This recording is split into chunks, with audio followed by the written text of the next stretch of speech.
We will be moving on to the second sub-theme of the second and final session for the day, which is India and its land neighbors. Under Commodore Vasan's chairmanship, the session has the following expert speakers lined up, namely Mr. Balasubramanian C., Teaching Fellow and Chief Research Officer, School of International Cooperation, Security and Strategic Languages, Rashtriya Raksha University, who will be joining us virtually. Air Marshal VPS Rana, PVSM, VSM, former Air Officer in Charge Administration, Indian Air Force, who will also be joining us virtually, and Professor Claude RP, founder and director of the Pavilion of Tibetan Culture in Auroville. It is said that inviting twice is respect rendered twice. I now once again invite the chair for the session, Commodore R.S. Vasan, to introduce the distinguished speakers and commence the presentations. Please, sir. Thank you, Yogesh. Good afternoon once again, and a hearty welcome to all the three speakers who are in this session. Claude RP, of course, has come all the way from Pondicherry and who's going to be here, and he's an authority on issues in Tibet, and he's going to talk to us much later about the water wars and the topography there, and also the handling of minorities in these regions. So that's his topic. So he's agreed to also expand the scope of his discussion to also look at China's initiatives in building dams, etc., to a certain extent. The other two speakers are going to participate virtually. One is Bala, of course, who was part of C3S till a few months ago. So he's now part of the RRU, and we are expecting that he would come here physically, but he's going to participate in a hybrid mode.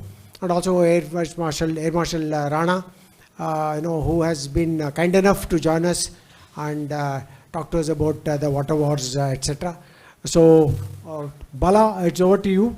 And in the interest of time, I'm not introducing in detail all the speakers. Those folders are there already with you.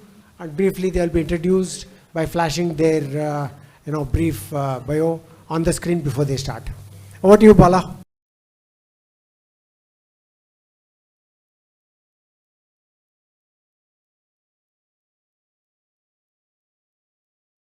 Sir, I hope I'm audible. Bala, sir, are you able to hear me? Yeah, perfect, loud and clear. Thank you. Before I begin, I would like to extend my sincere thanks to the organizers, starting with Sri Pratap sir, Managing Trustee, ICSB. Thank you, sir, for the opportunity. I also like to extend my sincere thanks and gratitude to Commodore Vasan sir, Director General C3S, Shashi sir, Director PI, and all the young team there for putting this together. And also would like to extend my sincere thanks and gratitude to my director, Dr. Venkat sir, for all the support extended for enabling me to participate today. So with this brief words, I would now quickly get into my presentation. Next slide, please. Yeah, so this will be the brief outline regarding my presentation today. I'll little bit introduce the topic for you, what has been China's interest in Afghanistan and what are its activities. So to initiate with, we'll try to contextualize what has policy towards Afghanistan and what are the underlying underpinnings of Chinese interest and approaches towards approaching Afghanistan and the region as a whole, and a few recent initiatives, what has been the conflict mediation efforts undertaken by China, and the recent and emerging developments, concluding with my on this particular subject. Next slide, please. Yeah, to put matters into perspective, Afghanistan is China's contiguous neighbor, where for the close to 4 decades where peace has eluded, and geographically, it sits in a very strategic position, Afghanistan for China, where it also, recent media reports emanating, it sits on a vast reserves of lithium. And there are also a lot of untapped natural resources potential, including minerals, oil, and gas. That makes it very, very strategic for China. And it is also acting as a potential gateway between Central Asia and South Asia, which makes it a very crucial link in China's grand infrastructure network, which is the One Belt and One Road initiative. And off late in the last decade, Afghanistan has also emerged as an important component of China's regional diplomacy, because China, through its engagements with Afghanistan, it has also expanded its influence and its footprints in Central Asian states. And speaking in terms of connectivity and trade, Afghanistan also is an important hub for Central Asia as well as South Asia connectivity, which is why it remains a priority for China. Next slide, please. So to contextualize and situate what has been China's policy towards Afghanistan, first we need to understand Beijing's fundamental interest in Afghanistan is about ensuring that stability prevails there. Because speaking from the Beijing's perspective, any kind of chaos, unrest in Afghanistan, that has a potential to stoke Islamic fundamentalism, directly and indirectly threatens domestic security within China, particularly in its unrestive western regions of Xinjiang and other places. And regarding Chinese views on this topic on US presence in Afghanistan, it has got a mixture of conflicting factors, positives as well as negative. So on the negative side, China sees the US invasion of Afghanistan as US getting a foothold in the heart of the Eurasian continent, which could later be used to contain and derail China. But offering, a window of opportunity from the Chinese perspective, which we can decipher through the writings of Chinese scholars, both in think tanks and other media outlets. What we can see is, from the Chinese perspective, the long protracted war in Afghanistan, fostered a kind of radicalization of Muslims in the region that directly contributed to the unrest in China's northward Xinjiang region. But on the positive, offering a window of opportunity, China has always viewed America's protracted war in 9/11 as the best thing that can happen to China, because since the end of the Cold War. So this was like a God-sent window of opportunity to China, because China used that decade to build its strength, while Washington was very, very distracted and busy getting bogged down, spending trillions of dollars in Afghanistan as well as Iraq. And another positive for China is, although at that point of time, when the global war on terror happened, United States also needed China's nominal support for its war on terror. China conveniently used, this as a pretext to play up the terrorist threat in Xinjiang, and using the global war on terror to justify its repressive policies in the Xinjiang region and the Uyghur-dominated regions. So even at the peak of the Beijing's going out strategy, which was the precursor to what was 10 years ago started as the OBOR initiative, that encourage Chinese companies to, explore global market and get itself inserted with the, global economic arena. Afghanistan has never been a first priority in China's, larger geopolitical and geo-economic calculus, for a single biggest reason that, the security concern, the prevailing security concerns has always been one obstacle. And but this has tended to change. There was a gradual shift starting in 2014, where Taliban delegations, began to publicly and regularly visit China, which later culminated in secret talks that China facilitated between Kabul as well as the Taliban in Urumqi, which is very famous.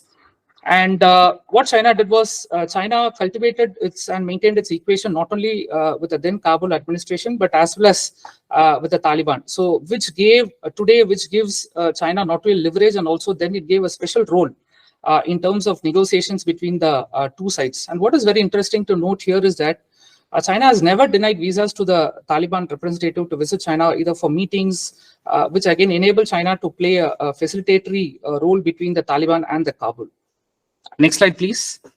So now let us touch upon the Chinese interest and approaches towards Afghanistan. So primarily speaking in terms of interest, China has three overarching and largely complementary national interests in Afghanistan, which is primarily, first comes security, next is strategy, and the third is economic. When I speak about China's interest in Afghanistan, it comes in the same order. So first, primary interest has always been security, followed by strategic and economic. So in terms of security, what China wants is they don't want to let Afghanistan again become, a safe haven for terrorism, especially movements like ETM, the East Turkestan Islamic movement, is seen by China as a threat, not only to its domestic security, but also to its territorial integrity. Speaking in terms of strategic calculations, strategically it is located within the reach of ambit of the OBOR initiative. In fact, to quote the former Chinese ambassador to Afghanistan, what she had to say in 2016, she mentions, without Afghan connectivity, there is no way to connect China with the rest of the world. So this, quote will amply signify where Afghanistan stands in terms of China's strategic calculations. And in terms of economic factors, China sees Afghanistan to have possessing a lot of investment potential. But unfortunately, this economic interest is directly correlating with its security as well as strategic interest. The Mesa-Ainak and the Amu Darya projects are a few examples to show what has been the Chinese primary economic interest in Afghanistan.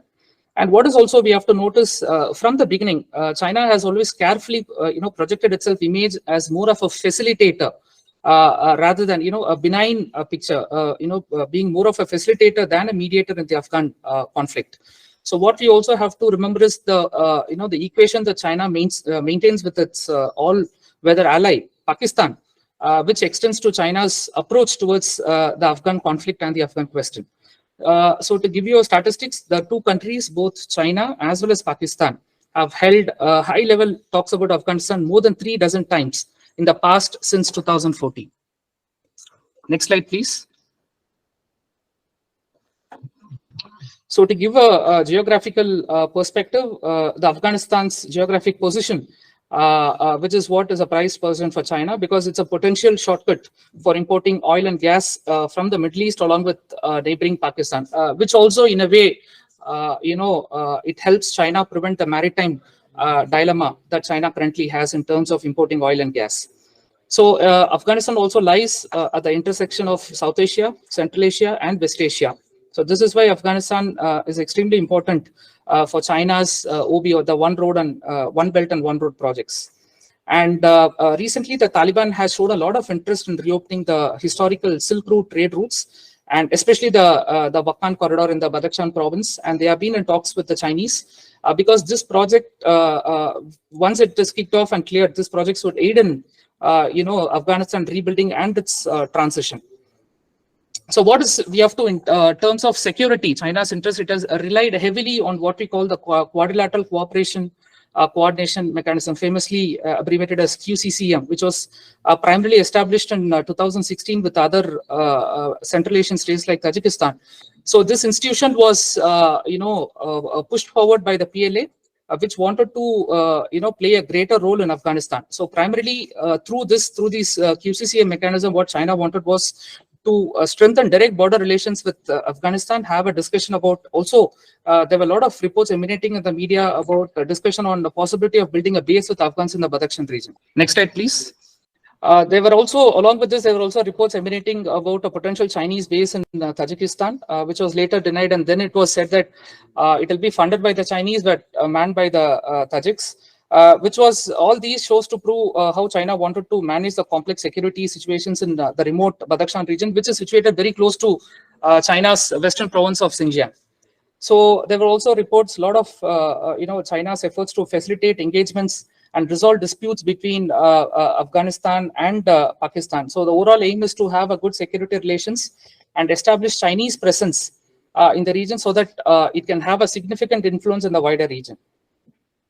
So also there were a lot of security guarantees and concessions that was given, extended by the Taliban to the Chinese. So the Taliban decision to move the Uyghur network to locations far from Afghanistan regions closest to China has, soothed the Chinese sentiments and allayed a lot of Chinese concerns. So primarily Beijing seeks to secure security guarantees from the Taliban to avoid any kind of threats that may emanate in the future. Next slide, please. Now, a little bit, I would like to touch upon how China has been using its intelligence apparatus, to manage issues in this region. So, China will continue to, extend its policy of strengthening its relations with Tajikistan and secure hard guarantees. Also using Pakistan to secure hard guarantees to accompany its political engagement in this region with Pakistan and other Central Asian states. Apart from security guarantee, China also wants to maintain eyes and ears on the ground, which is nothing but another form of intelligence collection to ward off any possible security threats in the region. So because what happens is according to Chinese views, any threat in China's periphery is regarded as Chinese threat to its domestic security. It is significant to note there is a lot of presence of the People's Armed Police Force in Tajikistan because the aim is to overall help China have an ability to have a direct reach with the local security forces, including joint training, to enable them to have a greater sense of control over the potential threats. Although it's very difficult to trace the movements of Ministry of State Security, which is the external intelligence agency of China, the most visible appearances happened when the MSS operatives in Afghanistan undertook an operation late 2020 when there was a spy network which was busted. And next slide, please. And this operation was completely kept discreet. So later media reports emanated was at least one of the men who has been ejected has been masquerading himself as a pine nut trader. So this pine nut trade has been actively encouraged by China, between China and Afghanistan. And in fact, it has also reaped a lot of good dividends economically for Afghanistan in terms of trade amounting to 15 million in the last financial year. So such trading also provides China with a good reason to engage with farmers in the parts of Afghanistan where Uyghur militant groups have been very, very active. So primarily, China uses these economic engagements and use these direct aid to develop links and contact on the ground to gather intelligence, as well as use this as a convenient excuse for China to maintain its eyes on the ground, eyes and ears on the ground. So another element which needs a lot of further research is the presence of Chinese private security companies. While they have been in region Central Asian states, and they're also believed to be present in Tajikistan, it is still further research is needed, and it is difficult to obtain their activities in other places. Next slide, please. And the deployment of Chinese People's Armed Police Force based in Tajikistan at times is over it, because Tajik shares a very porous border with Afghanistan, and China wants to maintain, want to strengthen this porous border. So this is mirroring Russia's approach, where Russia's largest base is also present in this region. So on the one hand, China has always provided regular military training to the Tajiks, but it has also ensured, it has got its own arrangements on the ground to avert any kind of potential threat. What is significant to note here, the security force that is being employed is the People's Armed Police Force, which is an extension of the Chinese domestic security agency, which is MPS, the Ministry of Public Security. So this reflects that how China views this threat. So China views any kind of security threat in this region is something that is directly linked to its domestic security threats. Next slide, please. And apart from the EPIM, China faces concerns from the Islamic State Khorasan province, the ISKP, which again sharpen Chinese concerns towards this region. Because in 2020, the then US administration led by Trump, he removed the ETM from its list of proscribed terror organization, adding to concerns of China. And this was seen by China as a move by Washington to engage with a proxy group against China. Next slide. Interestingly, in April 2013, China released a position paper on Afghanistan, and it was titled China's Position on the Afghan Issue. This is a 11-point paper. It indicated two things. One, what will be going forward, what will be the Beijing's policy towards Afghanistan, and what are the areas it will prioritize. To give certain few key points from this paper, it delineated core principles which will inform Beijing's policy choices towards Afghanistan, where it gave something called 3 respects and 3 nevers. The 3 respects and 3 nevers are: China respects the independence, sovereignty, and the territorial integrity of Afghanistan. At the same time, it also highlighted, it called for bilateral and multilateral approach in responding to the 3 forces, 3 evil forces, which is terrorism, extremism, and separatism, which is also called 3 poisons in the Chinese perspective. Also, the question of refugees, the production and sale of narcotics, and cross-border trafficking was also highlighted in this paper, demonstrating the importance for China. Next slide, please. So in terms of conflict mediation efforts, China today has never been shy of exhibiting its intention and playing a crucial role in ensuring global governance. And interestingly, it released a concept paper on global security initiative and the peace proposal on Ukraine. So this preceded the position paper that China released on Afghanistan. So what it signaled was China's intent to modify its image and solidify its role as a responsible mediator. So in the case of Afghanistan, since 2015, China has increasingly hosted the parties on Chinese soil to facilitate the discussion and the mediation efforts. And this is also the first time, China came out with assigning a country-specific special advice. Next slide, please. So this slide is more self-explanatory, which goes on to show how much of importance that China accords towards Afghanistan. So these are the 4 special envoys that China appointed for the mediation efforts. Next slide, please. So a few emerging developments, a lot of interesting projects are coming up in this region. One is in August 2022, the China, Kyrgyzstan, Uzbekistan, and Afghanistan corridor. And next is the Trans-Uzbek Afghan railway routes, which leads up to the Arabian Sea. for which Kazakhstan and Pakistan are today discussing. So this will be enabled through the construction of something called the Trans-Afghan Railroad. So once this materializes, it runs, the rail network that runs deep to the south of Pakistan, and it will end with the ports in the Arabian Sea. So from this, we can infer that ships can be now, transported to Middle East, East Africa, as well as elsewhere in South Asia, using the maritime route. Next slide. The other two projects in terms of emerging developments are the North-South Trans-Afghan Railway. So this is seen as an extension of China-Pakistan occupied Kashmir economic corridor. So it is expected that once this North-South Trans-Afghan Railway, at some point it will intersect with what we call the East-West route that would again connect Iran to China via Afghanistan and Pakistan via Kabul and Peshawar. So Beijing basically views Afghanistan as a bridge between Central Asia as well as South Asia. And next is the important pine nut air transport corridor. As I mentioned, the leading of the trade of pine nuts between China and Afghanistan has now facilitated this inauguration of this pine nut air transport corridor in 2018. So this sheds insight into how Beijing's growing interest in the area along its western border. Next slide, please. Few concluding thoughts. Although in 2017 India and Pakistan became full-fledged members of SCO, Afghanistan still remains an observer, maintains an observer status in the SCO. So China will use SCO as a mechanism, as a platform to play an important role for cooperation and joint development of projects in this platform in terms of dealing with Afghanistan. So a stable Afghanistan will also help China to vision its long-term economic plans in the Central Asian region. So security challenge will always take precedence vis-a-vis strategic calculations, because China now wants to secure a strategic foothold in Central Asia, because a more stable Afghanistan will serve a greater strategic purpose for China. So idea is also to reintegrate Afghanistan with the greater Central Asian region, so that China can increase its economic influence and other influence in the region.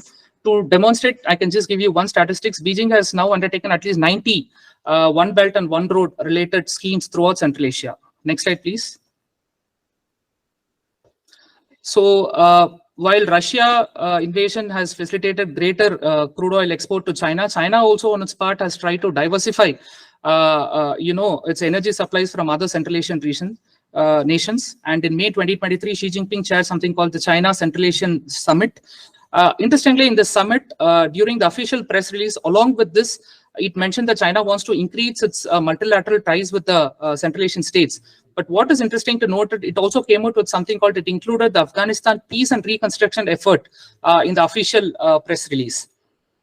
So Afghanistan's foremost objective would be to ensure stability within Afghanistan, to ensure that there is no spillover of any kind of militant activity within China's periphery. On the economic front also, more than China needs Taliban, Taliban needs the Chinese today. So they have sought a lot of economic investments as an alternate to the largely aid-dependent Western nations. So for China primarily, because these kind of economic investments and engagements are a practical way to maintain a working relationship with the new political players in Kabul and maintain access to the rest of the Central Asia. Last slide. Yeah, just last two slides. So the India's goal, speaking in terms of India, India's goal in Afghanistan will be to mitigate the strategic influence of Pakistan there, so that it cannot be used as a safe haven for anti-terrorist groups. India is also attempting to turn Afghanistan into an transport and logistics access corridor to Central Asia in an effort to circumvent and outflank Pakistan through the Chabahar and other investments. It is to be noted, for China, any kind of India's failure here will be a victory for Pakistan. So especially now with the US exit from this region, any kind of enhancement of Pakistan's role in Afghanistan will indirectly contribute to China's influence, but also improve the bargaining chip and the negotiation positions of both Pakistan as well as China vis-a-vis Washington. So even geographically, any kind of should the security conditions permit and there is greater stability in Afghanistan, rising Chinese influence in Afghanistan will create a lot of buffer in Central Asia that will restrain greater US access to the Eurasian landmass. And strategically, this could translate into influence where it will, reduce the space for other players in the region. Next slide. So what should be noted here is a classic Chinese playbook. So China has urged the international community to view Afghanistan issue, what it terms, in a comprehensive, balanced and objective manner. This is what China has been using in all official statements. And China is also advocating, using alternate regional grouping in dealing with this issue, which does not include the US and its other allies, such as the SEO, the Moscow format dialogue, the foreign ministers grouping, the China, Afghanistan, Pakistan trilateral foreign ministers dialogue, apart from other grouping for discussing the Afghan issue. Because primarily what happens is this will help China in promoting an alternate model as opposed to the approach of the West, allowing it to China to more focus on its priority.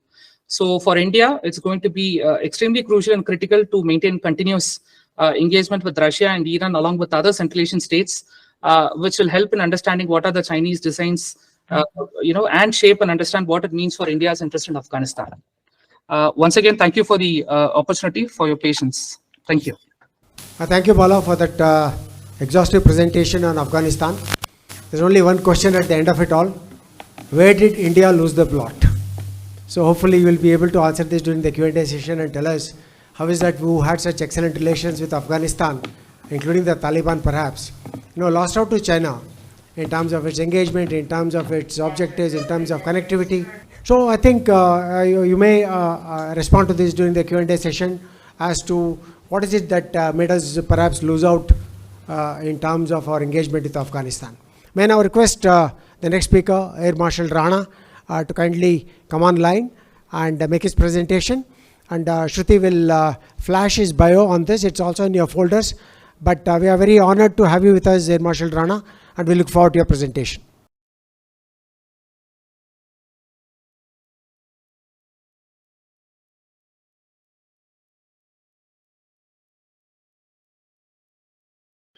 Respected chair and co-panelists and all the audiences there.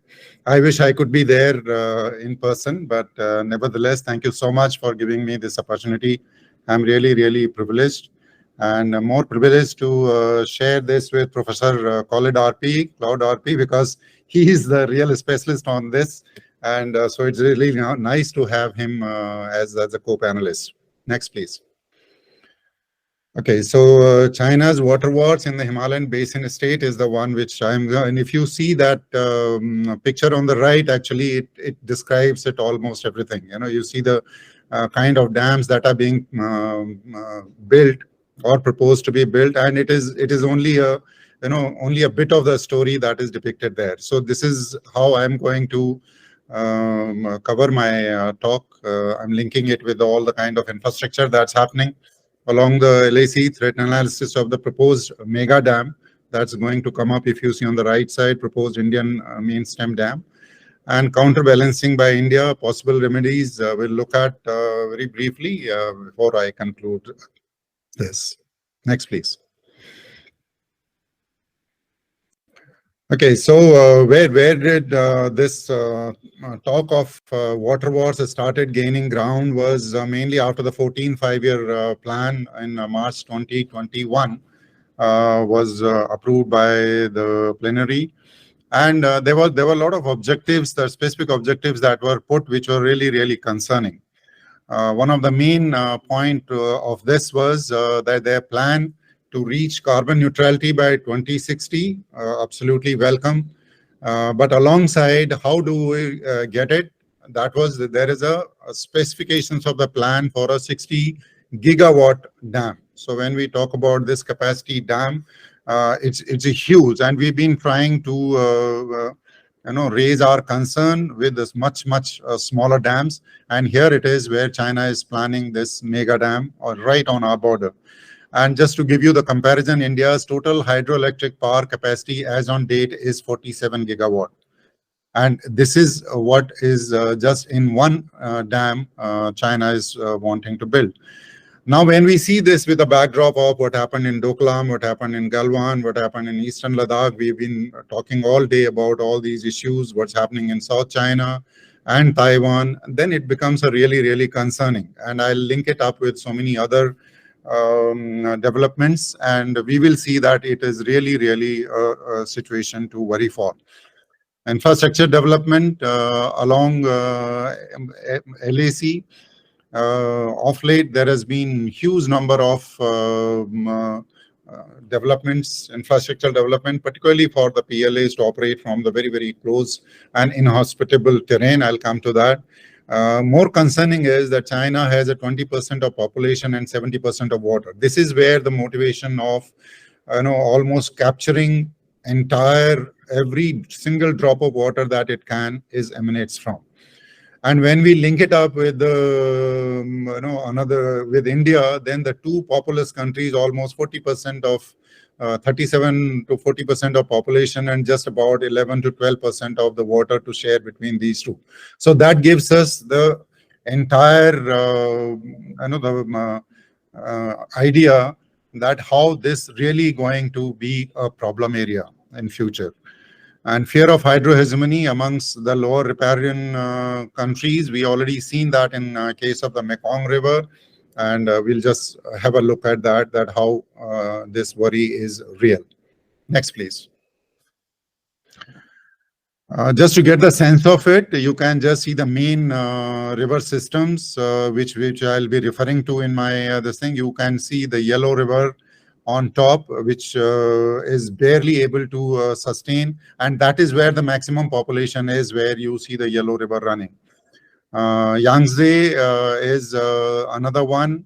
Then Mekong, Salween, and Yalong Sangpo, or Brahmaputra, what we call, is a real concern for us. But it is all these river systems are linked, because China has gone big way to capture water from all these river systems. Okay, next, please.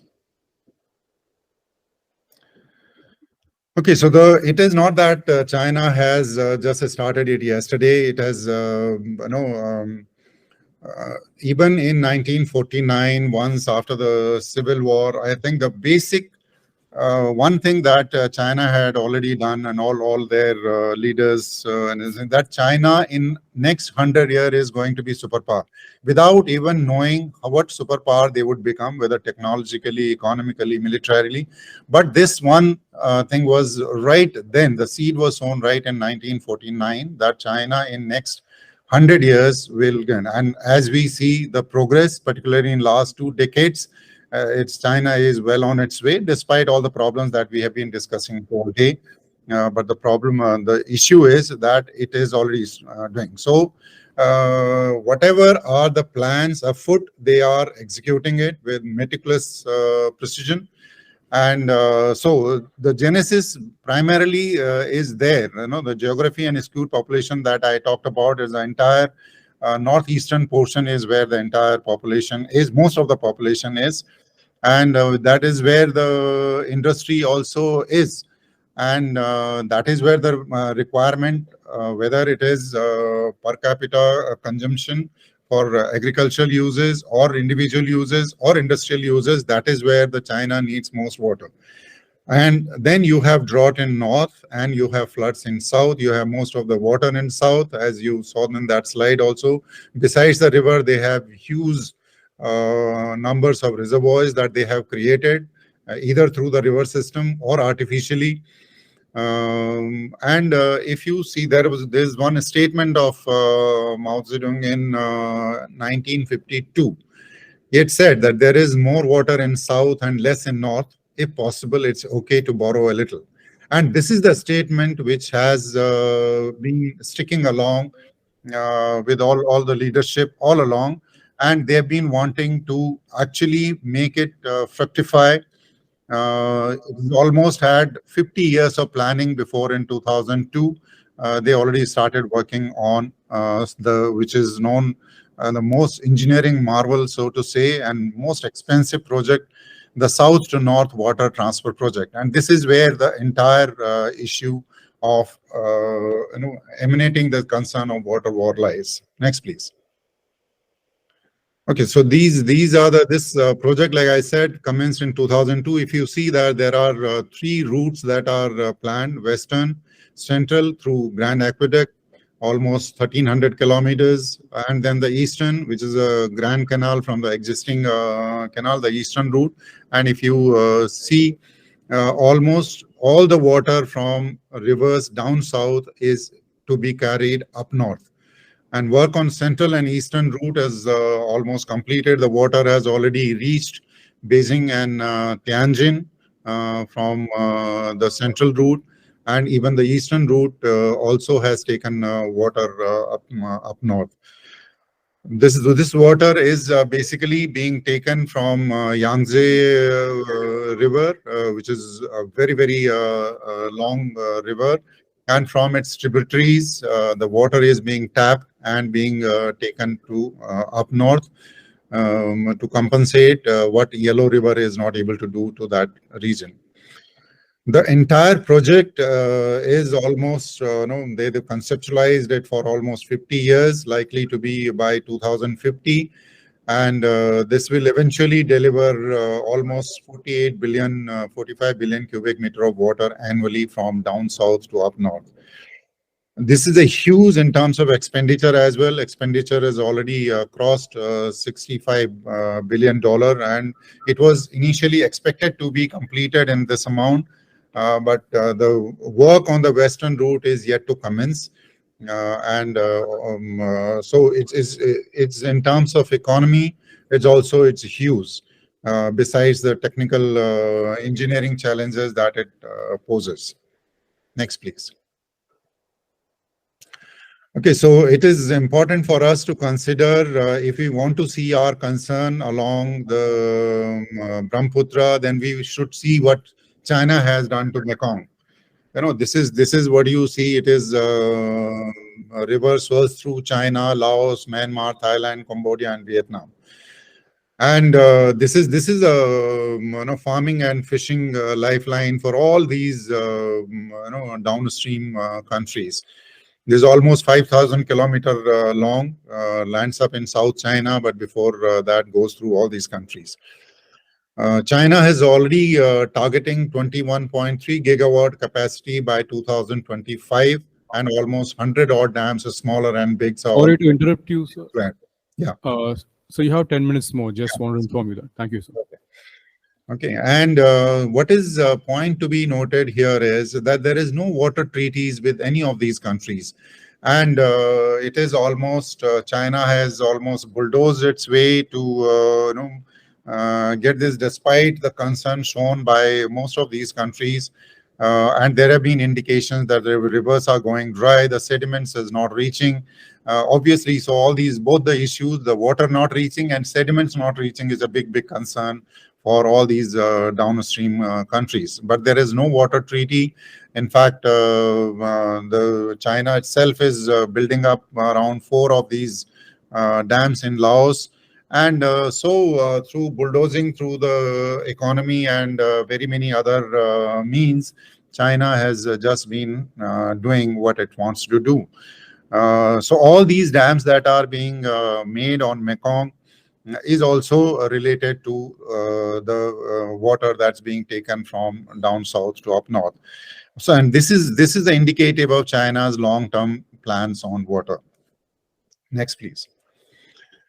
Recently, this was also in the news. There is, if you see, besides on Brahmaputra, there is this river dam on Mabia Zangbo in Burang County of Tibet. Is very close to the tri-junction of India, Nepal, and Tibet. This is just about 16 kilometers north, opposite Uttarakhand, in Kalapani is a place. This river enters in Nepal as Ghagra, which is a tributary of Ganga. So the point that I am trying to pose is that is almost every tributary and every river that it can lay hand on, it's being laid. And the water, every time we have raised our concern, and the China says, no, this is all run of the river dams, and there is nothing to worry about. Next, please. So now this is the cause of concern. If you see in the extreme right corner of the map, Namcha Barua is the place. Great Bend is this river. It suddenly takes a turn and enters as Siang into Arunachal. So this is a 60 gigawatt dam that is being planned here. This Brahmaputra River covers almost 1700 kilometers in Tibet, 900 kilometers in India, 337 kilometers in Bangladesh. In Bangladesh, known as Padma, Siang in Arunachal, and Brahmaputra otherwise. This is the ninth largest river in terms of water discharge, and series of dams have already been constructed or are under construction as part of the diversion project. China, when confronted with these, says no, this is not for the water storage, this is not for water diversion, but all indications are there that these all dams are linked to the south to north water transfer project. Grand Canyon at near this great bend is ideally suited for a large dam as it extends upwards up to 5,000 meters, and it's a sharp gorge that is there once where the river turns into Brahmaputra, and ideally suited in terms of making a dam.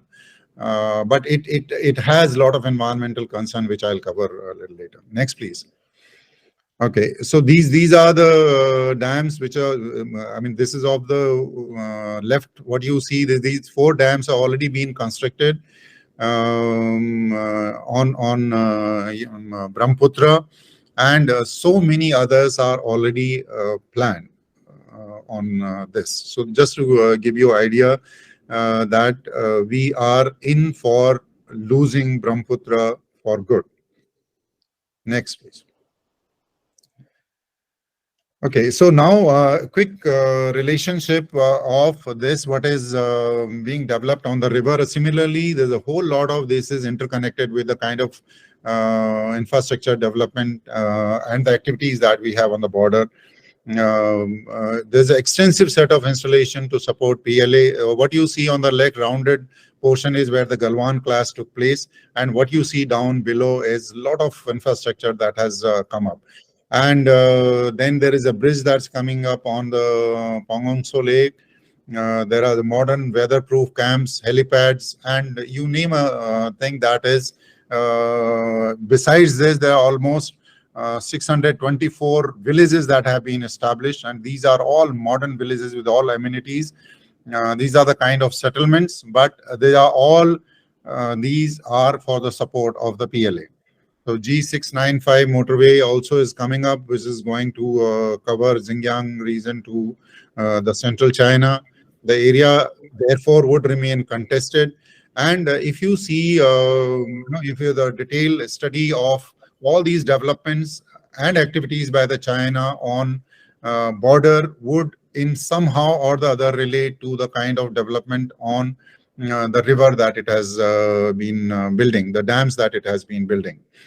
Okay, the similar development across Arunachal and Sikkim frontier area, and every now and then we've heard since morning the kind of activities that China has been doing on the border. There's been, it's all indicative towards the land grab, and actually in the root of it is actually the water grab of all the rivers. So sorry to interrupt you. You have 5 more minutes. Yeah, please. Okay. Okay, so the threat analysis of mega dam counterbalancing by India. It's a rapid pace of military infra, like I said, that is a very, very worrisome. Frequent escalation on border, a sign of anxiety and signaling of intent by China. Besides hydro hegemony, the environmental and livelihood concern are very serious. You know, like the lot of livelihood depend on Brahmaputra, and in case that this water being diverted up north, the livelihood concerns are going to be really, really serious for our northeastern region and also for the Bangladesh. The area is biodiversity sensitive and difficult terrain to negotiate. So many experts feel that it is impossible to make dam there. It is a seismic zone, and it is going to create havoc environmentally as well as in case of any seismic activity. Then downstream countries are going to face the trouble. Now, to mitigate these consequences, even India is planning just another dam, 150 kilometers, a mega dam, just within 150 kilometers from this dam, and 11 gigawatt. So some people say this is a master stroke, but that also is going to create trouble. India has already revived 12 stalled projects in the area, which earlier, because of the environmental concerns, these have now all been revived. Next, please. Okay, so possible remedies are all known. All of us know that there are supposed to be the water treaties. There are supposed to be a good, solid agreements between all riparian states. China hasn't done any. Every time this has been, there are all MOUs in place. There are frameworks in place on mutual for the management and basically for the transfer of data, which again China has whenever it felt. And whenever there's any activity happened on border areas, it has stopped giving you those kind of data.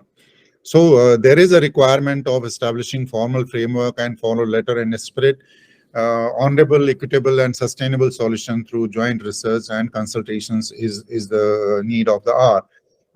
The Indus Water Treaty is an example. Despite 3 wars, we've held on to that treaty with Pakistan.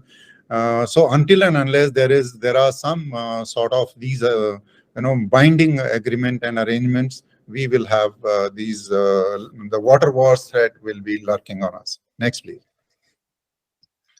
Okay, so to just finish off that, while it is understandable that China needs to harness water, but the way China is going about capturing the water and going on the spree of dam building, it's really, really worrisome.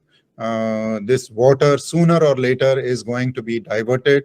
It should not be against the international norm and at the cost of environment, but the China is doing that. Diversion of water from existing river system will destroy the complete riverine ecology. Mekong River is the example that I quoted. And with mutual consultation, a win-win model of transboundary river management should be evolved. And the diplomatic pressure has to be exerted on China if we want to avoid this water war. And fight the climate change together with due concern to livelihood of all. So until and unless to end this concern is real, or anybody who would do the detailed study of China's intent and concern and the developmental spree would know that the intention of the China is to gather the complete water of Tibet and take it up north. Just a brief this thing that the one of the reason for this, besides the major industrialization, is the chip manufacturing today. The Chinese chips are there almost globally everywhere.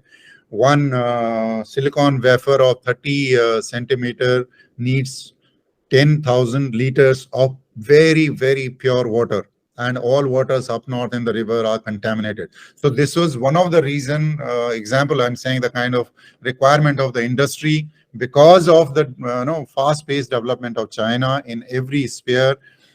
He's wanting to capture all these war, and therefore I reiterate that for everything that we see on the border, water is the root cause. Thank you. Thank you so much.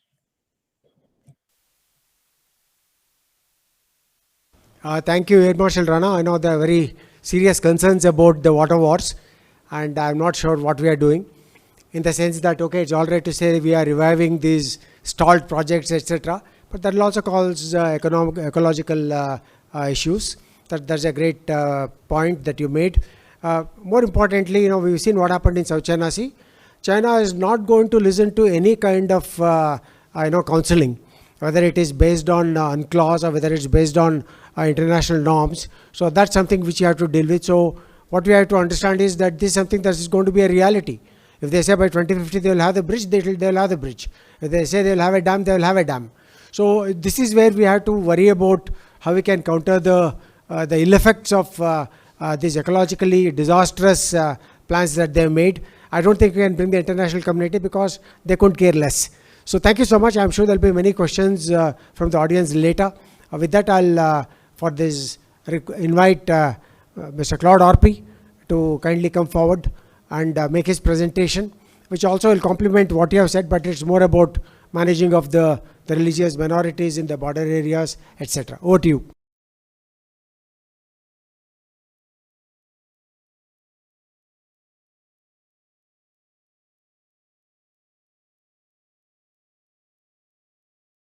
Thank you. Thank you, Commodore Vasant, for inviting me. For many years I didn't turn up because it's very far away, Pondicherry, but today I'm very happy to have accepted. So, I think Air Marshal Rana has made my life a little bit simpler because he has covered a few of the points. I think Xi Jinping has resumed, it was in 2011, he was vice president. He said, govern the nation by governing the border, govern the borders by first stabilizing Tibet, ensure social harmony and stability in Tibet, and strengthen the development of the border region. So in one way, it answers all the questions that I was asked to speak. And he has said this was he was vice president, but as you know, when Xi Jinping says something, it's repeated again and again and again. I've never seen a speech of Xi Jinping which was not important. It's always mentioned an important speech of President Xi Jinping or Secretary General Xi Jinping. So that's stability. I think Mr. Ranade mentioned it in the morning, stability, stability, stability. When China speaks about something, it means that they have a problem. So stability is a problem. You see the size of Tibet now. If Tibet had not been invaded, it's very easy to say if, but if Tibet had not been invaded in 1950, I would not be here to speak about the challenges that China is facing. All the challenge that China is facing in the so-called minority area, whether it is Tibet, Xinjiang, or in a smaller way in Mongolia, it's because of China expanding its territory as soon as Mao Zedong took over on October 1st, 1949. I think we are forgetting the relation with India. When we speak about Tibet or Xinjiang or Mongolia, we speak about its relation with China, but Tibet, as well as Turkestan, had a relation with India for centuries and millennia. And slowly the excavations are coming out, the research are being done, and archaeological findings prove that the connection was with India. And today, you're speaking about BRI, you're speaking about CPEC, or all these corridors. But where is the corridor? The 3,488 kilometers of LAC is just locked.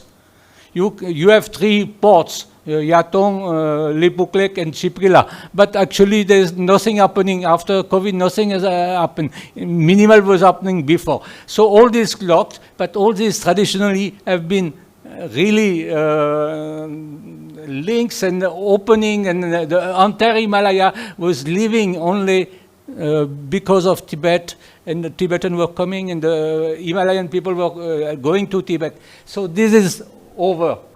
So, and we can't forget. Now, today China wants to sinicize Tibet. I think in 5-6 years' time, Buddha will be born in China.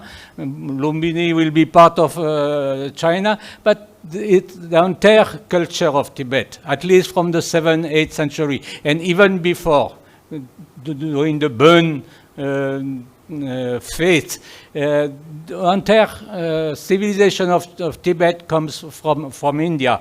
So the Buddhism was introduced by Guru Padma Sambhav. Of course, China will say that he's a Pakistani, but because he's born in Swat, but the fact is, everything has come from this thing, and we are forgetting about it. Once the Dalai Lama told me it's like a deep freezer, Tibet. We have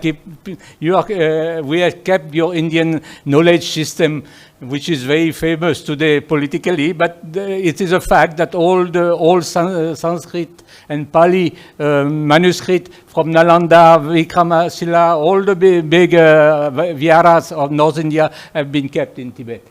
So that was the first challenge, the occupation. And I think in India they don't realize China invaded Tibet from the northeast, from Qinghai, from Sichuan, from Yunnan, as well from Turkestan at that time. And it changed drastically the life of the Tibetan. I have studied with USI for 4 years, and I produced 4 volumes to try to put on record what has happened between 1947 and 1962. And basically, China came and brought another view of the world, atheists. And Tibet had always been a religious country, maybe the most religious country in the world. The amount of monks, the proportion of monks compared to the lay population was the highest in the world. So suddenly that clash of civilization, it was before it was even existent, took place, and it changed everything, including for India.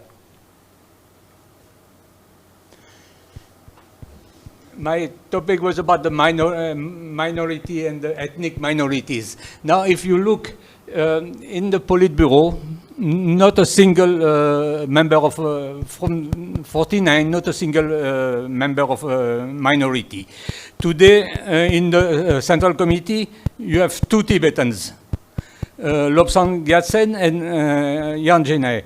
Mr. Ranade spoke about Xinjiang, the Minister of External Affairs, who has disappeared since 1.5 months. Now, Lobsang Gyatsen, the senior-most Tibetan, has disappeared 3 months. Nobody has said anything. I've not seen a single article in the Indian media, even the Chinese media, about it. Out of the 204 members of the CC, of the Central Committee, 38 belongs to the PLA. How many minorities? 0. The 20th Congress in November, 2,296 delegates, only 11% are from the minority area, from ethnic. And if you see the map, it's 2/3 of the landmass of the People's Republic of China. If you take just Tibet, Xinjiang, and Mongolia. There's 4 Tibetan delegates, mostly poster boys or poster girls. There's one general, but he's serving a non-operational front in Qinghai. Similarly for the National People's Congress. So the minority has no political place. Now what the Chinese did, and because Tibet was a challenge, it was such a landmass, they divided in 1965 Tibet in 5 different provinces. One Gansu, Qinghai, Sichuan, Yunnan, and at the center, the Tibetan Autonomous Region. Yesterday, the Chinese media said that they have decided to change the name of Tibet. They don't want the name of Tibet to be used anymore. It should be called Xishan, which is in Tibet, in Chinese means the western Tsang, the western part of Tibet. So that is a big challenge for China, because if there are no challenge, why would they change the name of? It will not work. They said everywhere in the press, in the media, in a communique, press report, everywhere we should stop altogether to use the name Tibet. But the Tibetans still exist. So that they have a problem, they have a challenge. And the person who started all that policy was Chen Chang'o, who was the party secretary between 2011 and 2016. Everyone speaks, especially the Western media, the American, they speak about Xinjiang, the camp, Uyghur. That's true that they are suffering. But the guy who started that was party secretary in Tibet. In 2016, he shifted to Xinjiang, and he started all the repressive measures in Xinjiang, and he was elevated as a member of the Politburo. Today, he's a member of the Politburo. Just I show you very briefly, is the Standing Committee of the Tibetan Autonomous Region. Since 1951, when the Chinese came in Tibet, the party secretary in Tibet, means the boss, the supreme boss, has always been Han. Never they have put a Tibetan. Number 2, the one who has disappeared, Lobsang Gyatsen, is a Tibetan. Out of the 15, most of them are Han. And number 6, there's one party secretary, 4 deputy secretary, and the number 6 is the political commissaire of the Tibet military region. He is, of course, always Han. So that shows that Tibetan, as well as Uyghur, or as well as Mongolian, are second-class citizens in this. Can you imagine Tamil Nadu?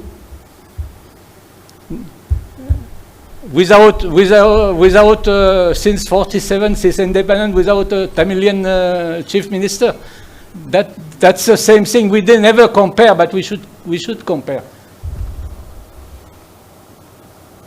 Historical challenge, the Tibetan revolted in 1959. Dalai Lama left and took refuge in India. I could go faster in the thing. There was a mass uprising. China speaks always about the masses. They've served the masses. But that day, on the 10th March of 1959, the entire population of Lhasa, I mean 30,000 people, assembled and demonstrated and tried to stop the Dalai Lama to leave his palace. He left. Again, in 87, 88, 89, there were riots. The emergency was put on. At that time, the party secretary is Mr. Hu Jintao. In the morning, two of the speakers spoke at length about Hu Jintao. He was posted in Tibet. He hated Tibet. He didn't like Tibet. He was trying to go to hospital in Beijing to say he was sick because he didn't want to join his duty. Again in 2008. And China has never been able to control the Tibetan, and I think it's the major challenge. So they have found new ways of controlling the Tibetan. One is that Xiaokang village, the villages which is so-called moderately well-off. Xiaokang means moderately well-off. They are called also border village. And this, you can, I don't know if there's a pointer here. You see camera on each. They have built between 620 and 650 villages on the border, India's border, on the LAC. And Xi Jinping always speaks about mingling like pomegranate seeds. So he wants the Tibetan ethnic and the Chinese Han to mingle and to be like a pomegranate seed, that everyone is the same. But same color means it will be red color, it will be the color of hope. So Xi Jinping has adopted the first village in 2017, which is north of Upper Subansari, Azafila, for Takshin, for those of you who know about it. And that was the pretext was poverty alleviation and protecting the border. Nobody believes that these people, that first village of Yume, there was 7 inhabitants the first year. Now there's 200-300, but these 7 inhabitants were not protecting the border. Who protects the border? The PLA or the border defense regiments, but not the thing. So, but they wanted to use this village to build up infrastructure, and always by law in China it's dual use, means it has to be used for the standard have to be used for the PLA, for the army, as well as for the civilian, and eventually recruiting Tibetan in the. So you see some of the village. That village is just 5-6 kilometers from Zemintang sector, from Tawang sector, from Kenzimane. And it has grown everyone, mushroom everyone. So this village come out of nowhere. Most of this village, there was a very few Tibetans. So it means they have relocated lakhs and lakhs of Tibetans, as well as brought Han Chinese. They are Tibetans or Hans? Mixed. Mixed. The Indian border. And of course, Hans or Tibetan? both. And Tibetan from outside, also from Nakshu, north of Tibet. They brought a lot of Tibetan under the pretext that they can't breathe because there is lack of oxygen. But Tibetan have breathed normally for centuries, so that is not good. So, of course, they speak about Sinicization of the Tibetan culture, the Tibetan religion, and they will have to be good communist Chinese. And married In Metok, that Air Marshal Rana was speaking about that grid band of the thing. So that's called Metok County. There were 600 multi-ethnic. Multi-ethnic means Han and Tibetan. Mostly men are Han and women are Tibetan. The big change, the big turn was the train. Mao Zedong foresaw probably that that these dams, he foresaw also the train, and 5 more minutes. That is Gerald Narasimhan was on that picture. Did you recognize? And they start bringing millions of tourists, 40 million in 2020. It cooled down 21 because of the COVID, but now it starts again. And no foreign tourists mainly. If you see, I'm losing time and just changing the slide. So either you give me an extra time bonus for the. This has been mentioned by Air Marshal Rana, that that is the most seismic area, so it's very dangerous to do dams. In August 15 of 1950, there was the largest earthquake, 8.6 on the Richter scale, in the Loite Valley, very close to this. Next.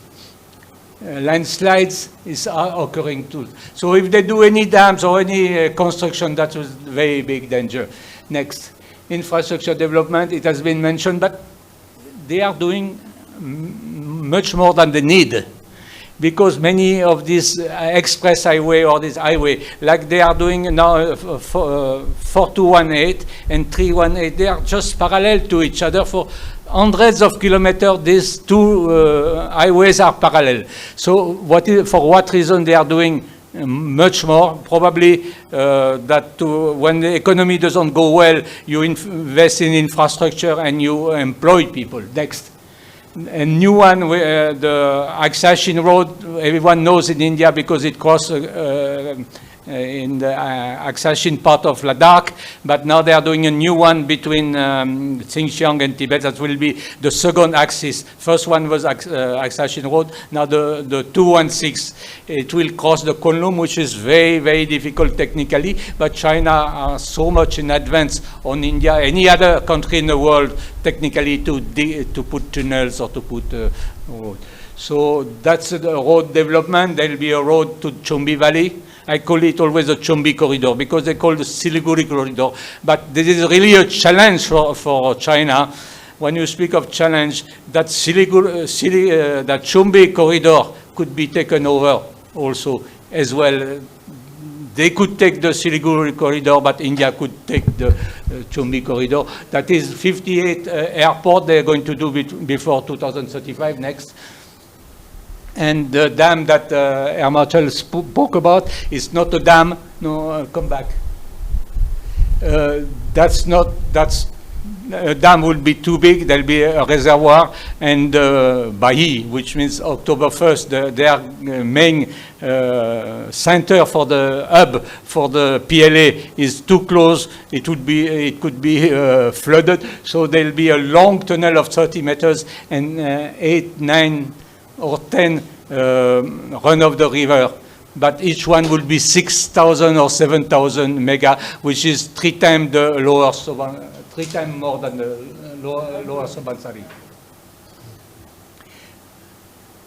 The Tibet, all the policy for Tibet have been taken in this work forum.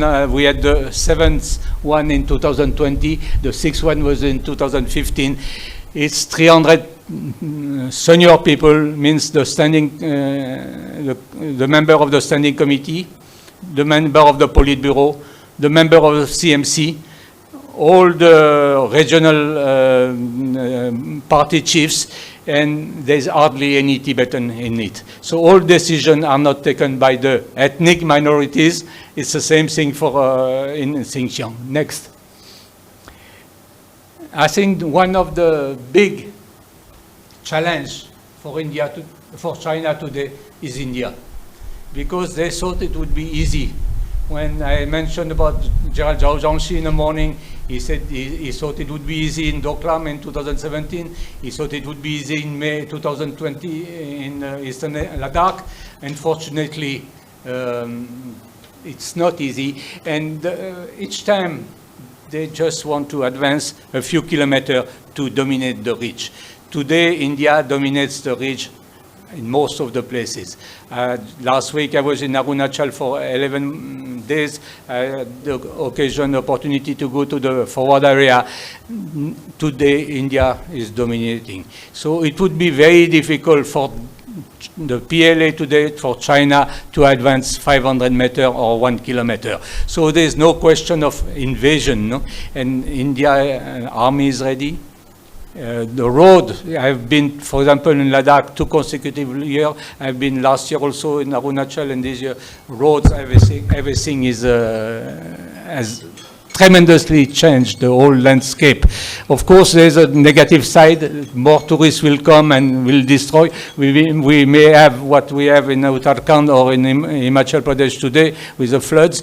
But for the defense forces, it's really a big, big change, including the advanced landing ground and the new next. Of course, that is a big challenge. It will not be solved. It's a border dispute. It's very complicated. I will not talk about it but there is so many difference of perception which are due mainly to the fact that in 2013, 2014, Captain Bailey and Captain Rashid, who did the recce in these places, didn't have all the modern way of finding a ridge and finding the watershed. As a result, the maps were not fully correct, and sometimes it's in India's advantage, sometimes it's China's advantage. These maps are official. The earlier one. Huh? The maps are official. That is the Chinese maps and their argument. I will not go into it for the dispute on the border. No, And that is the McMahon line of 1914. Have the Chinese exchanged these maps with the government of India? Okay? Have the Chinese government exchanged? No, these- not on the. They've exchanged for the middle sector in year 2000. They have shown for 20 minutes in 2002 for the western sector, for Ladakh, but for the eastern sector, it has never been shown or exchanged. So we don't know, but there's some sort of a gentleman agreement of where is the LAC. When you go to this place, Kenzimane and all the last post, you see that Chinese are on the ridge and they leave a few hundred meters for China. So I think these 19 rounds of border talks have helped greatly to fix the LAC. Because contrary to what China has been saying and what the Indian media has been repeating, it's very easy for China to plant story in the Indian media. Someone complained there is no journalist anymore. I say very good. No Indian journalist in Beijing. Very good, because China would plant every day some story or another. They have planned the story that there was LAC since '59. That is not true. Now there is LAC in 4 or 5 places in Ladakh after the 19 rounds of talk. There is LAC in two LACs in central sector. There is no LAC. There is some gentleman agreement in the eastern sector. Next. And of course, you have heard that they are trying their luck because they are very jealous the fact that the Tibetans have fought for India, especially in the Kailash range in August 2020. They have taken in one night, they have taken the entire range, and they said Tibetans are Chinese. Why are they fighting for India? And each time they have the occasion on some border point meeting, they telling you Tibetan, you're Chinese, why you're fighting for India? Next, because I say he's getting nervous. Next.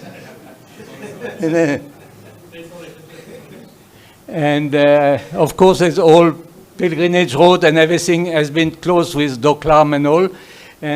But that is a link which will last with India. Lord Shiva stays in that Kang Rinpoche or this Kailash, he will not go. So this will remain, and that connection will remain. But now how to revive it is another issue. And of course, and the last challenge for China is Dalai Lama, and so they are trying to use their own stooge, their own Panchen Lama. The Panchen Lama, recognized by the government, by Dharamsala, by Dalai Lama, as being locked, has been in custody for 25 years. Nobody knows where he is. But and they have appointed that person. That person is supposed to have a vision in a lake called Lamoilat. So they are planning for the last Dalai Lama, and that is a really challenge for them. Dalai Lama has kept very quiet, or sometimes he has spoken a little bit too much, saying a girl or like that. The 15th Dalai Lama will be a lady or this or that, but he has not said anything officially. He had said he would say when he's 90, now he's 88. Hopefully he will say something, because it's a concern for India also. It's a big, big concern for India. India is a secular country. India will not interfere in the succession of the Dalai Lama, but it's a concern because we prefer to have it this side than the other side. Next, sorry. For the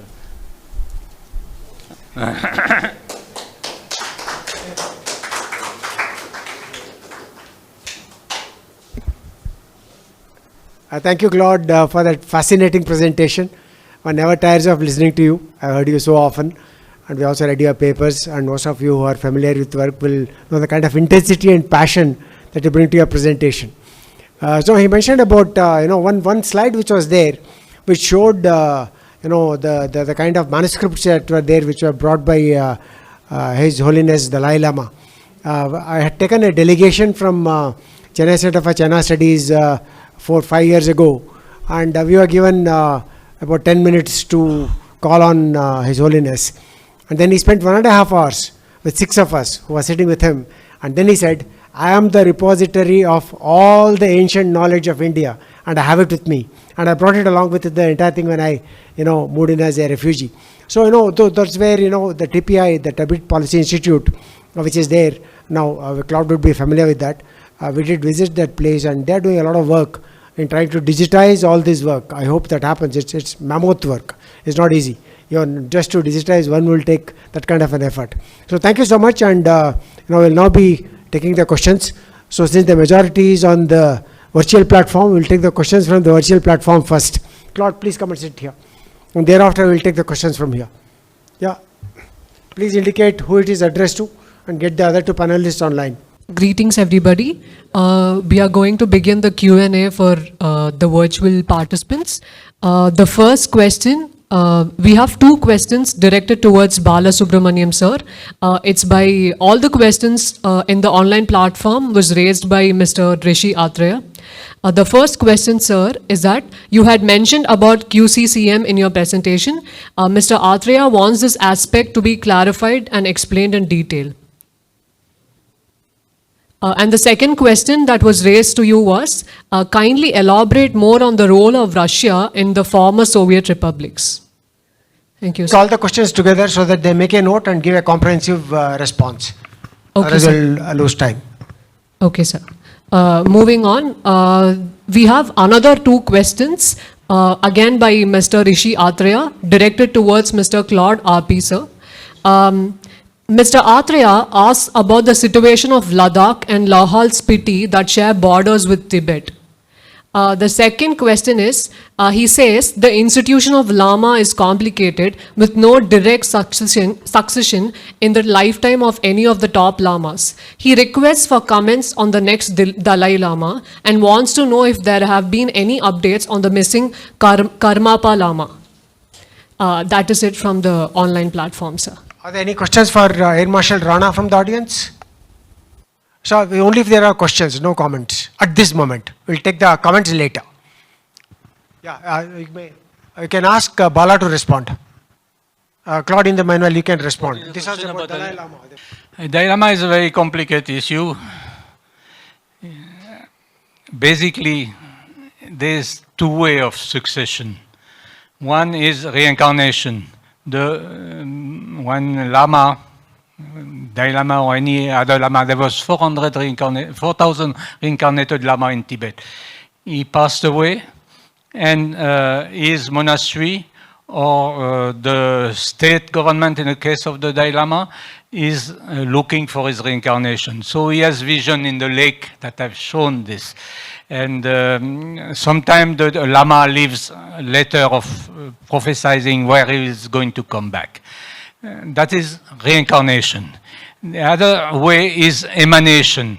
Something like we have here Shankaracharya, who's selecting, picking up a boy and say he's going to be the junior Shankaracharya, and I will groom him, I will give him all the tantric initiation, all the knowledge to become one day the Shankaracharya. Similarly, there is a possibility of emanation. Now, the problem of a Dalai Lama, and the role of the Dalai Lama is a temporal role as well as spiritual role. In his temporal role, if there is no leader for 20 years, and it happened in Tibet in 19th century, there was 5 Dalai Lama, 8, 9, 10, 11, 12. They all passed away at the age of 16, 17, 18. Many people say that the Chinese had found the tricks. The Dalai Lama, young Dalai Lama disappears, you start again the process. So I think in today's world, it's not possible to have a leader, a gap of 20 or 25 years. I have been writing and saying he should change the system and go for emanation. It has been studied by the office of the Dalai Lama. They have not taken a decision. Many of the monasteries in the south, in Bailakupe or Mungod and all, are very traditionalist and say we should go by the traditional way. But the world has changed. Even Xi Jinping every morning he says that the world is changing very fast. So today's world, you can't have a country or any organization without a leader for 20 years. So my opinion is should go for emanation. Train someone, pass whatever he has to pass in terms of tantric knowledge or knowledge in general, and otherwise you'll have a gap, and it's not only the Tibetan who will suffer, but also the Himalayan people. All people, Laos, Spiti, Kinnaur, Arunachal, Ladakh, they're all, for them, the Dalai Lama is everything. When Dalai Lama arrived in Leh 2-3 weeks ago, the entire population was between the airport and the place where he was residing, 15 kilometers from there. So that is very important for India also. And to have the Dalai Lama here is also a great, great asset. So I hope that something will be decided. But I hope also that it will not take too much time and not done at the last minute. So, but reincarnation means a 20 years gap. I don't, it's very difficult. Bala, are you online? Is he there? So he's responded to the questions in the chat box. He's facing network issues. I can maybe read out the answer. You can just read out. Yes, sir. The first question about the situation of the elaboration on QCCM. He says the QCCM was set up in 2016 by Afghanistan, China, Pakistan, and Tajikistan. It was to combat terrorism and further security cooperation. I think because of network issues, he was not able to answer the second question. We can maybe reach out to him via mail. What is the language of administration in Tibet? Mandarin or Tibetan? Mandarin. Sometimes when they small, very small line in Tibetan. But they all speak Mandarin. In what is the medium of instruction in school? Medium of instruction, again, is Mandarin. Normally, Tibetan should be studied, but there was a lot of report coming from the West. So they found out that whoever has learned Mandarin has a better chance to get a job or like that.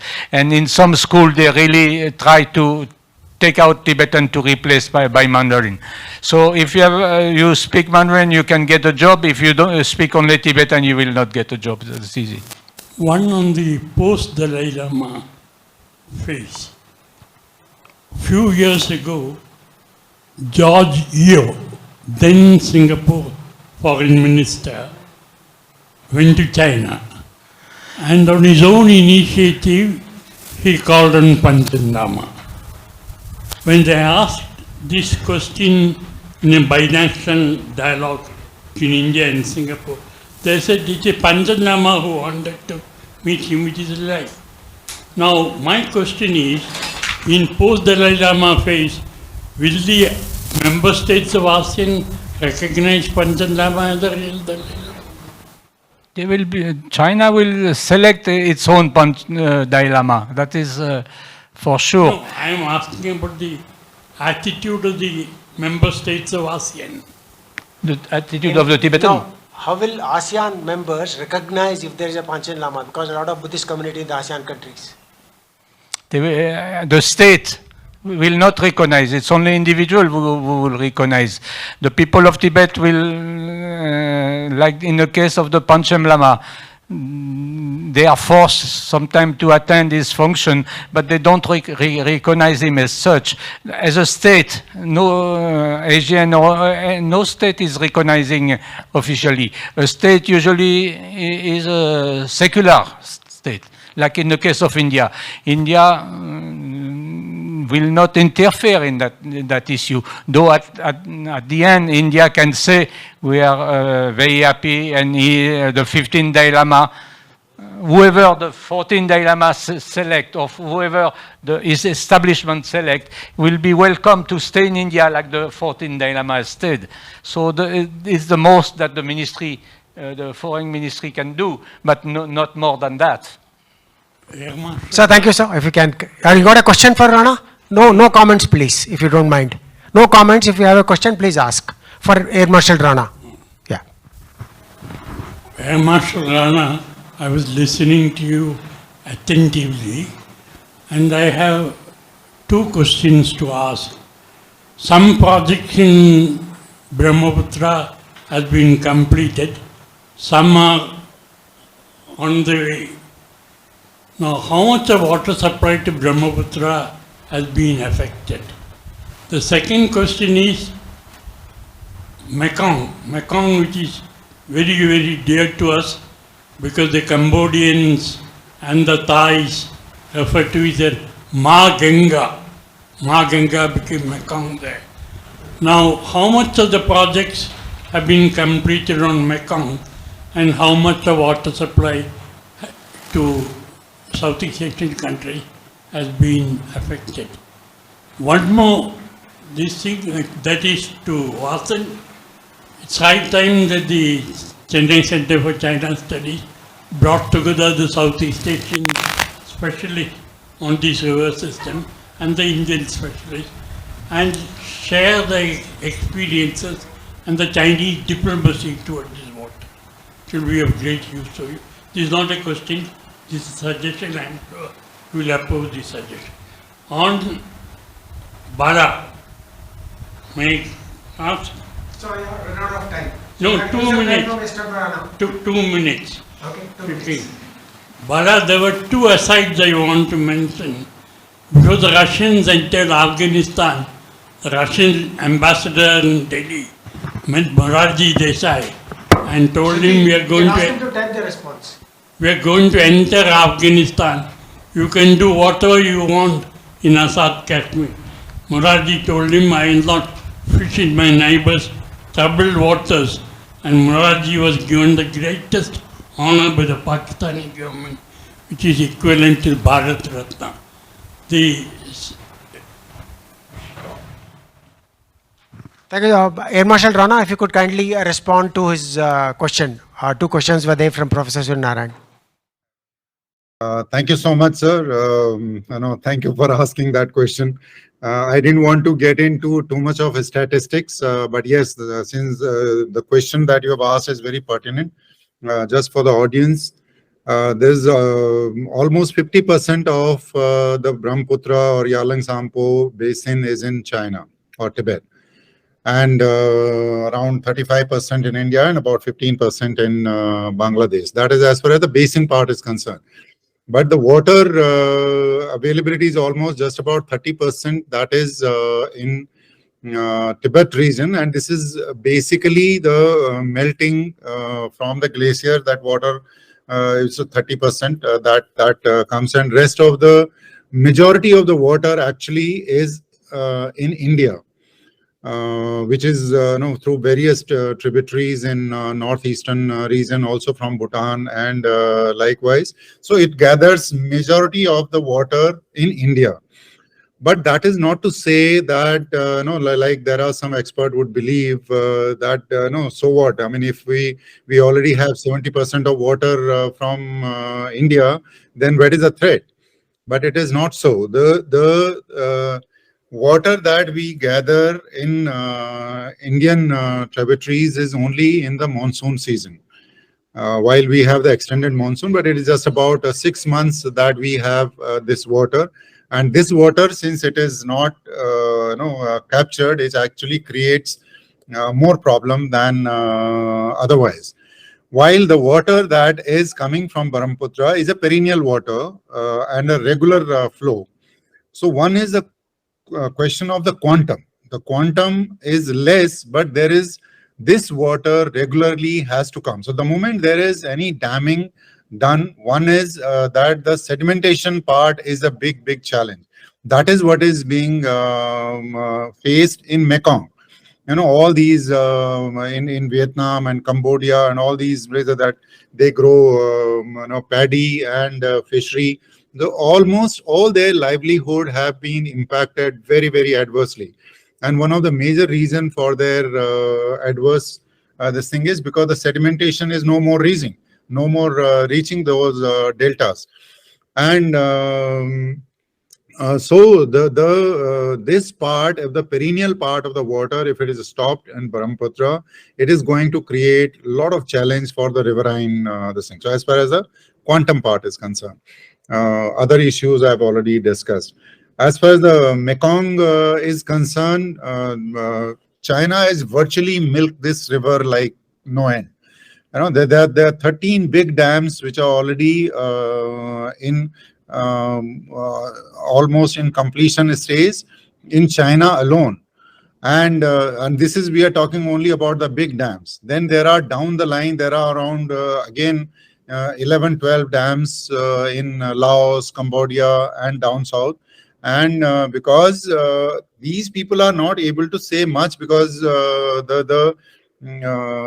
China is actually funding most of it, either in terms of technology sharing or in terms of the financial. Like Laos, they are building 4. So despite the adverse impact of these dams downriver, they are not able to say much. I mean, not that they are not saying, but China is not listening. Like Commodore Watson also said that the international community might keep saying anything, but the fact is that China got to listen. So that is as far as the Mekong part is concerned. It is almost about 21.3 gigawatt capacity water, the electricity is the goal by China on Mekong, which is again huge. And there's a series of these dams they've already built. So the Mekong River is facing very serious issues. And if Brahmaputra, particularly if the mega dam comes, then we are really in for big trouble.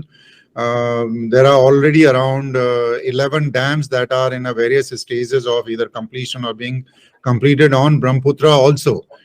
But those are not big capacity dams. But what is being done is that this is a preliminary work towards finally making that mega dam, because they wanted to harness all these water while China has been on absolute denial. But the fact is that they have made these series of the dams primarily to finally make that mega dam in across the Arunachal border. I hope I have answered that. Thank you very much, Rana. Mr. Claude RP had something to add to that. I'll just give him 1 minute. No, I just wanted to say that the diversion of the Yalong Tsangpo is different from the damming, the hydropower. The diversion would mean that the water would be sent from this area of Ningxi, which is relatively low, which is 8,000 feet, up, pump up, and there, and later on down in Gansu, Qinghai province, to revive the Yellow River, which is the cradle of the Chinese civilization. And when Xi Jinping speaks of revitalization of the China, he also equated to the new life for the Yellow River who is drying. So they have this plan, but it's far more difficult to pump up the water and then down to the Yellow River than even to dam it. So dam it is difficult. There's so many issues involved, but diverting is even more difficult. But the Indian media likes to pick up on diverting because it looks nice, because they think there'll be no water on the Brahmaputra later on. But it's very difficult, even for the Chinese. Thank you, Claude. It's been a fascinating session today. And with this, we come to the end of this session and we move on to the next one. Hand over to Yogesh. So I would like to thank the chair and the distinguished speakers for that illuminating and discerning presentations. Moving on, I also thank the Commodore for having so ably moderated this session. I also thank the members in the audience and the speakers for that vibrant Q&A session. Now I request the chair, Commodore R.S. Vasan, to felicitate the distinguished speakers.